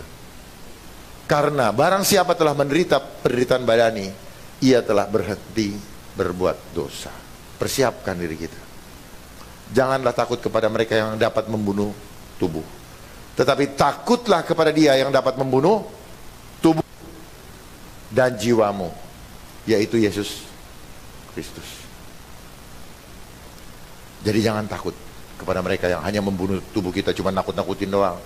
Kematian itu ternyata cuma begini, begitu bang, begini sek, kembali kita bersorak-sorai. Hidupku adalah Kristus, mati keuntungan. Siap mati? Berani mati? Mau untung? Siap mati. Amin mati, amin. Jadi kita kalau mau untung di dalam Kristus, maka kita harus berani mengalami penganiayaan badan. 2 Timotius ayat 3 ayat 12. Memang setiap orang yang mau hidup beribadah di dalam Kristus Yesus akan menderita aniaya. Jadi bukan isapan jempol, memang sudah dituliskan. Jadi siapkan pikiran kita, mental kita untuk menghadapi itu. Manakala itu datang, kita siap. Saya datang sini untuk mempersiapkan itu, supaya Bapak Ibu jangan terlena. Wah, rumah gue masih di Darmo gede, rumah gue di Citraland gede. Udah deh, jangan dipikirin. Dipikirin itu membuat kita tidak berani berhadapan dengan itu. Ya. Persiapkan, belajar mulai bercocok tanam sendiri. Karena suatu saat kita nggak bisa lagi beli, mungkin angkanya akan mahal. Cabai bisa 1 juta. Ya. Cabai nanam sendiri, belajar nanam. Mereka bisa bikin begitu, nggak bisa beli, dikasih lagi nanti. You mau cabai kan? Saya kasih cabai sintetis. Bayangin, pedes-pedes. Tapi dari mana? Dari kimia. Bisa dari plastik. Telur aja udah banyak yang seperti itu. Telur. Dan daging nanti, daging stik, hati-hati. Daging sintetis. Mereka sudah siapkan itu. Tomat sintetis. Salah sendiri kenapa kalian jual sawahnya hanya untuk dapat sarjana. Begitu bodohnya kita. Lalu mereka bilang bahasa Inggrisnya farm, ternyata farmasi pun. Itulah ilmu sihir. Maka setiap orang yang mau hidup beribadah di dalam Kristus Yesus akan menderita aniaya. Catatan, penderitaan atau pencobaan dalam bahasa Yunani ada peirasmos. Jangan-jangan peras itu dari bahasa Yunani. Peiras. Diperas, kalau orang Batak bilang diperas-peras, ya kan? Peras, ya. Artinya meneliti, menguji dan membuktikan sifat atau integritas seseorang. Dengan kata lain, penderitaan adalah proses pemurnian iman. Jadi itu yang disebut dengan Matius. Aku datang bukan membawa damai, tapi aku datang membawa pedang. Damai itu apa? Udahlah biar tenang-tenang aja, nggak usah kita gini, nggak usah cari masalah, jangan buat orang tersinggung. Nggak, untuk kebenaran kita harus berani sampaikan. Persoalan dia tersinggung urusan dia, tapi kebenaran harus disampaikan. Jangan sampai Tuhan datang, apa yang sudah kamu perbuat? Kamu pernah sampaikan kebenaran? Jangankan sampaikan kebenaran, ngerti firman aja tidak. Bagaimana mau menyampaikan? Sudah mengerti, tidak punya keberanian, juga aku tidak mengenal engkau. Aku tidak menemukan iman padamu. Aku tidak berkenan kepadamu. Jangan sampai di akhir nanti Yesus berkata begitu kepada kita. Mari kita promosikan dia. Beranikan. Saya yakin dan percaya dia sayang sekali sama kita yang selalu bilang, Bapakku dahsyat, Tuhanku Maha Kuasa. Sampaikan kepada dunia. Pasti dia bilang, aku berkenan kepadamu. Yakinlah. Mana ada seorang bapak yang membanggakan seorang anak, bapak yang anaknya membanggakan namanya, dia tidak bangga. Dia tanya, kau mau kelas apa? Kau mau di mana? Saya kasih kelas, naik pesawat kelas apa? Saya kasih rumah di mana? Banggakan Yesusmu, banggakan Yeshua HaMashiach.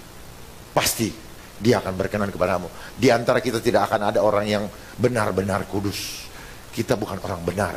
Tetapi karena kita banggakan dia, kita akui dia, dia akan membenarkan kita di hadapan Allah Bapa. Amin. Pasti yang membenarkan kita. Karena kita, barang siapa mengakui aku di depan manusia, aku akan mengakui dia di depan Bapa. Amin. Akui dia selalu, kapanpun. Dalam perilakumu, dalam ucapanmu, akui dia. Bahkan sebutkan namanya, saya pengikut Kristus.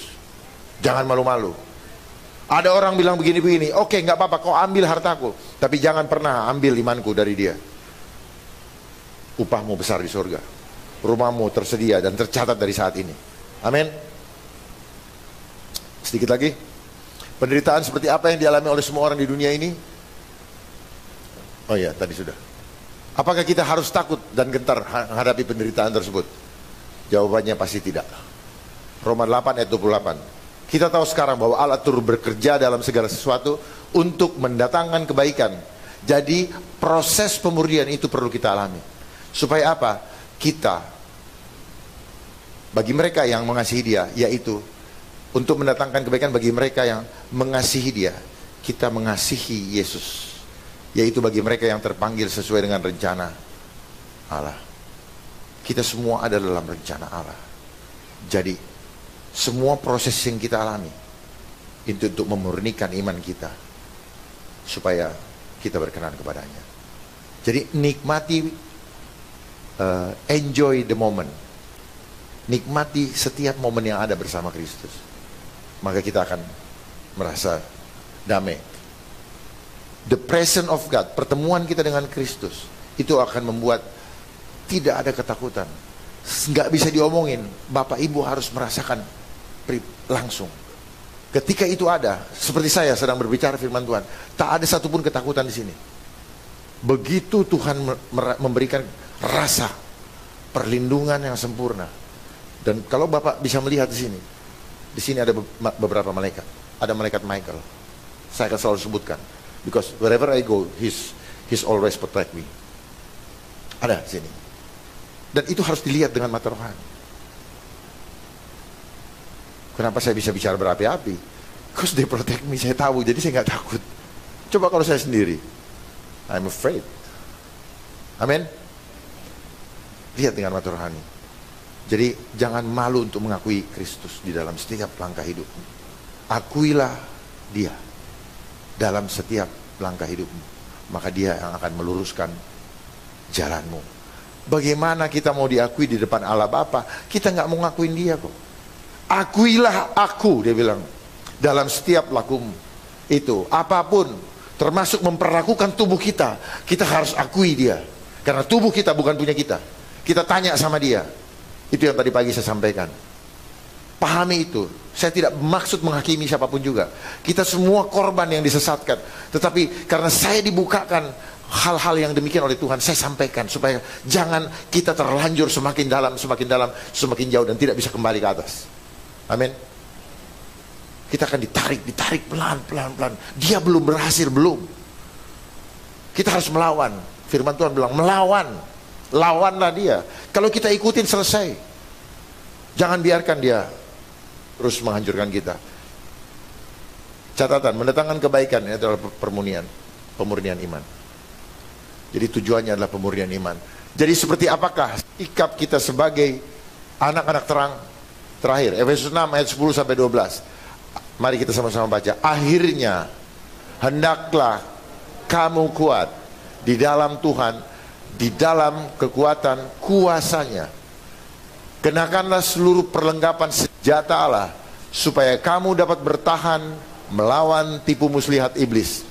Karena perjuangan kita bukanlah melawan darah dan daging, tetapi melawan merintah-pemerintah, melawan penguasa-penguasa, melawan penghulu-penghulu dunia yang gelap ini, melawan roh-roh jahat di udara. Baik. Amin.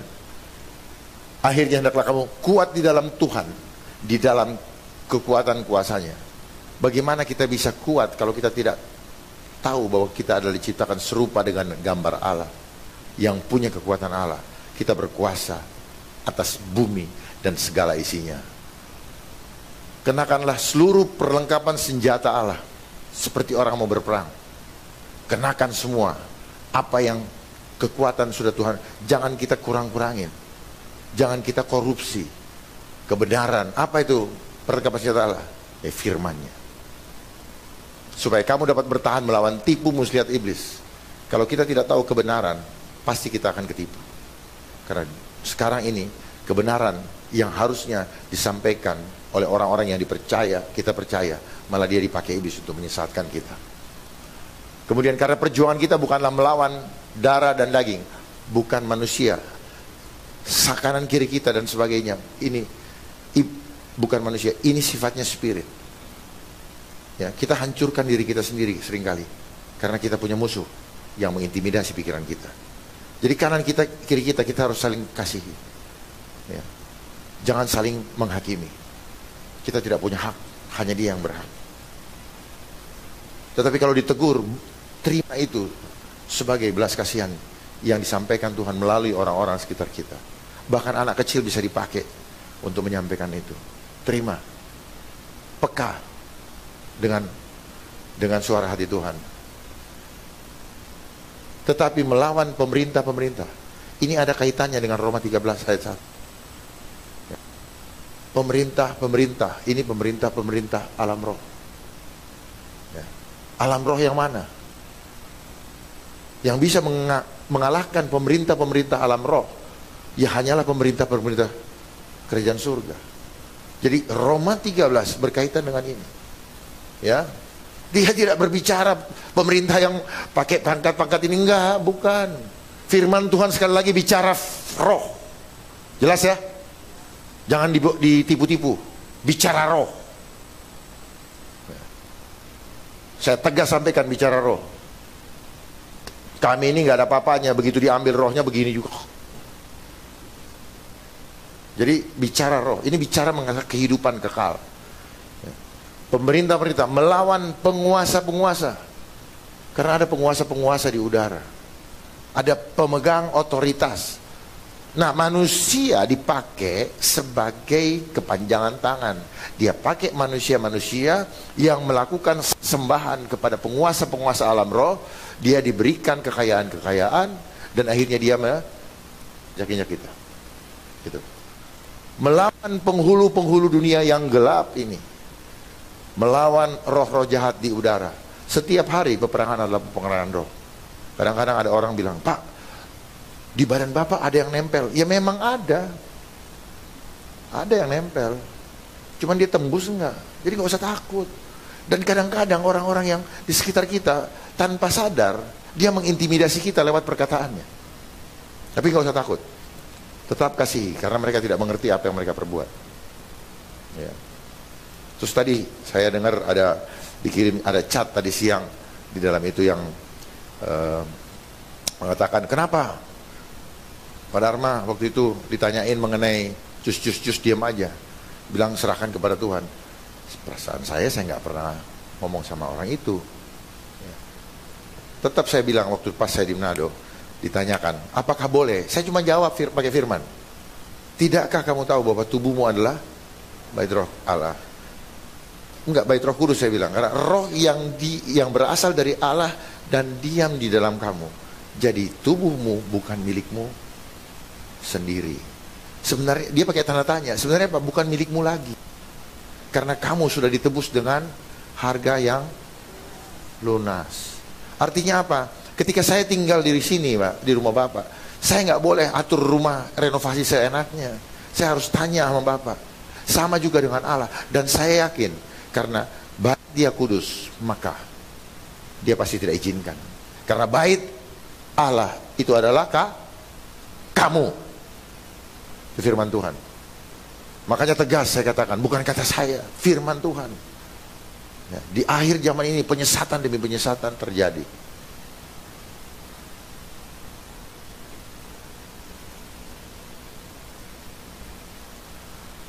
Itulah yang dapat saya sampaikan kepada Bapak Ibu sekalian. Dan saya kira saya berharap Bapak Ibu semua mendapatkan remah dari ini. Sehingga di akhir zaman ini kita selalu harus menyadarkan diri. Karena iblis ingin selalu membuat kita tidak sadar dengan segala macam tipu dayanya. Agar kita kalau sadar baru kita bisa berjaga-jaga. Orang berjaga-jaga nggak mungkin sambil tidur. Sadar dulu, baru berjaga-jaga. Jangan orang lihat deh kalau orang itu misalnya satpam tuh jaga. Ada kan penjaga, ya percuma juga. Yang disebut berjaga-jaga berarti kita awas betul. Ya, jadi sadar dulu, berjaga-jaga supaya kita tidak menjadi korban tipu muslihat iblis. Karena iblis selalu melakukan tipu daya. Dia selalu berupaya dengan berbagai macam cara memberikan kita 1001 alasan supaya kita selalu tidak punya waktu dengan Tuhan. Makanya sekali lagi saya sampaikan, kalau belum ada yang mendengar tadi pagi, busy being using Satan job. Selalu kita ada dalam cengkeraman, kita dibikin sibuk terus, sibuk pelayanan, tapi nggak pernah bersaksi keluar. Jangan cuma berseragam di sini, bersaksi keluar, bersaksi keluar. Saya pesankan kepada Bapak Gembala di sini, persiapkan mereka-mereka untuk siap diutus ke tengah-tengah serigala. Jangan hanya kumpulkan di sini, dia akan semakin cepat untuk menjala jiwa-jiwa. Amin. Bersatu. Kalau ada PD yang satu dengan PD yang lain, bersatu supaya makin besar. Dan Anda akan melihat bahwa membangun keberanian juga, bahwa ternyata yang satu frekuensi banyak. Jangan sendiri. Selama ini kita dipisahkan sendiri supaya kita menjadi takut. Itu cara iblis. Karena iblis membangun pemahaman, kamu kuat kalau jumlahmu banyak. Padahal firman Tuhan mengatakan bahwa kamu sendiri bisa merubah dunia ini. Amin. Contohnya siapa? Yesus Kristus. Namanya selalu menggema dari sekarang sampai keabadian. Terpujilah nama Tuhan. Shalom, Tuhan memberkati. Sampai jumpa di lain kesempatan. Amin.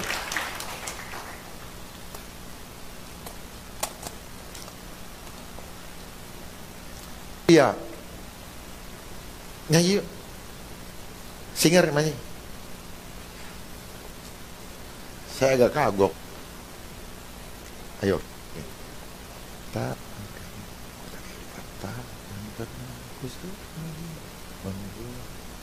Kita nyanyi mahkota.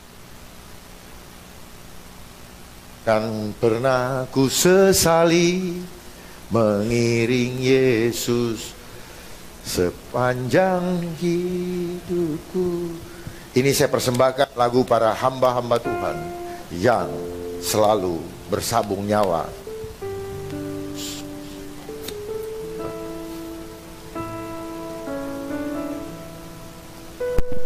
Mari kita berdiri.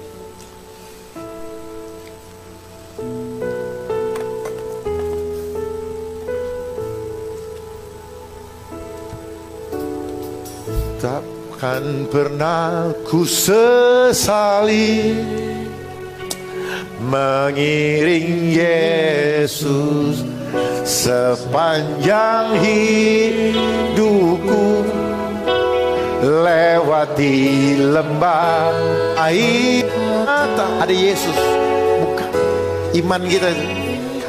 Kemurahan dinyatakan,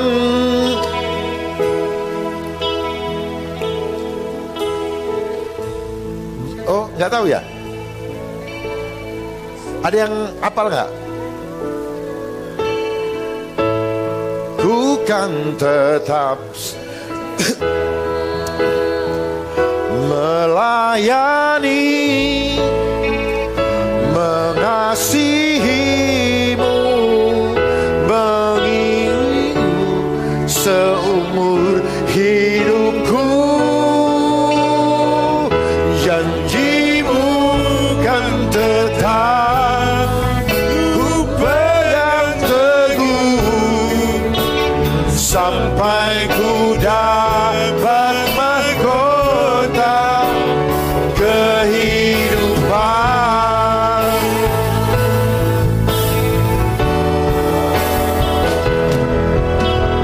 Tak akan pernah ku sesali mengiring Yesus sepanjang hidupku, lewati lembah air mata. Ku saksikan kemurahan-Mu dinyatakan, berapapun harga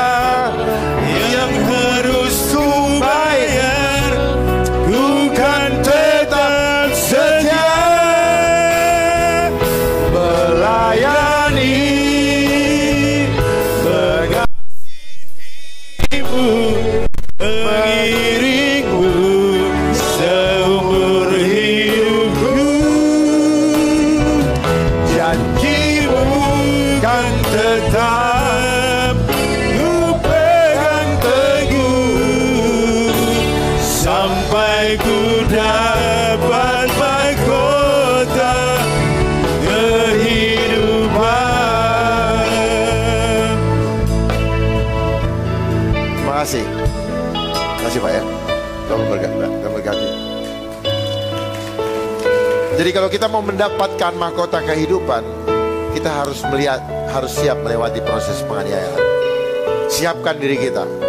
Apapun bentuknya itu, serahkan kepada Tuhan. Tidak seujung rambut pun akan jatuh tanpa seizin Dia. Pertolongan Dia sempurna. Burung di udara dipelihara, bunga bakung di ladang mekar pada waktunya. Apalagi kita yang menjadi biji matanya. Dia pasti akan menjaga kita setiap detik, setiap second di dalam kehidupan kita. Allah Bapa yang bertahta dalam kerajaan sorga, terima kasih Engkau mendengarkan teriakan hati anak-anakmu ini. Teriakan penyembahan, bukan teriakan ketakutan lagi. Karena mereka tahu bahwa kehidupan mereka ada dalam jaminan keselamatan dari Yeshua HaMashiach. Terima kasih Tuhan atas segala firman yang kami dengarkan pada malam hari ini. Dan biarkan kami pulang tidak sama seperti kami datang. Dan kami akan menunjukkan kepada tetangga kami dan sekitar kami, bahkan dunia ini, bahwa aku adalah pengikut Kristus. Tidak ada ketakutan lagi kepada kami. Kami tidak akan tersesat atau tidak akan tertipu oleh tipu muslihat iblis melalui manusia-manusia yang selama ini kami percaya.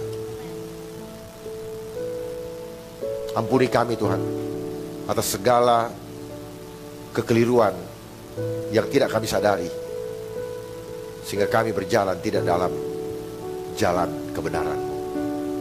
Kembalikan kami kepada jalur Tuhan, agar kami yang sudah sering terplecok ini tetap bangkit dan menyampaikan kabar kebenaran kepada dunia ini untuk menyambut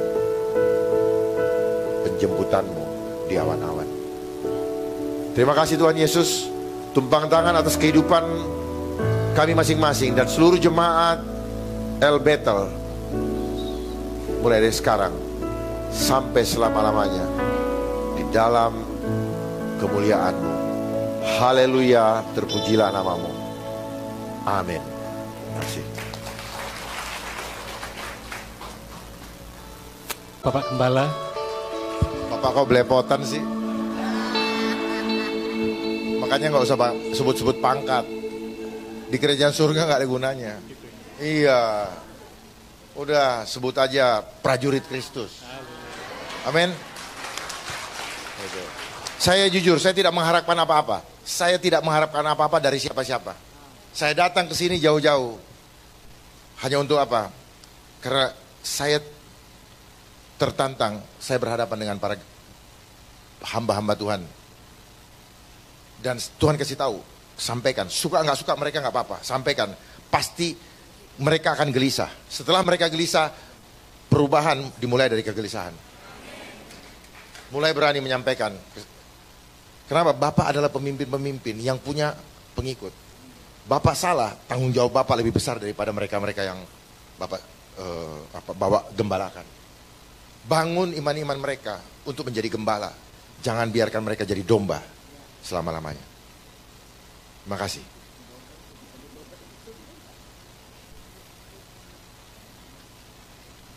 Mic-nya. Bapak tapi tetap di sini.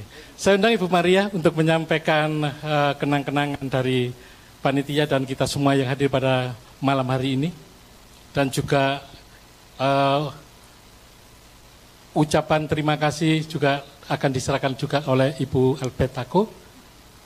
Ibu Maria terlebih dahulu untuk memberikan cindera mata. Iya.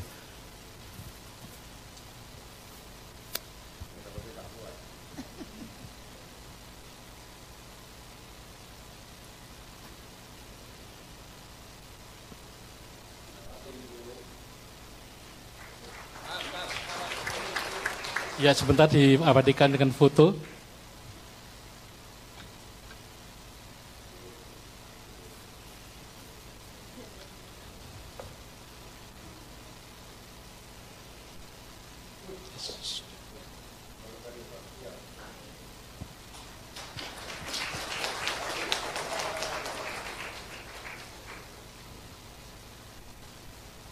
Ya, sekali lagi terima kasih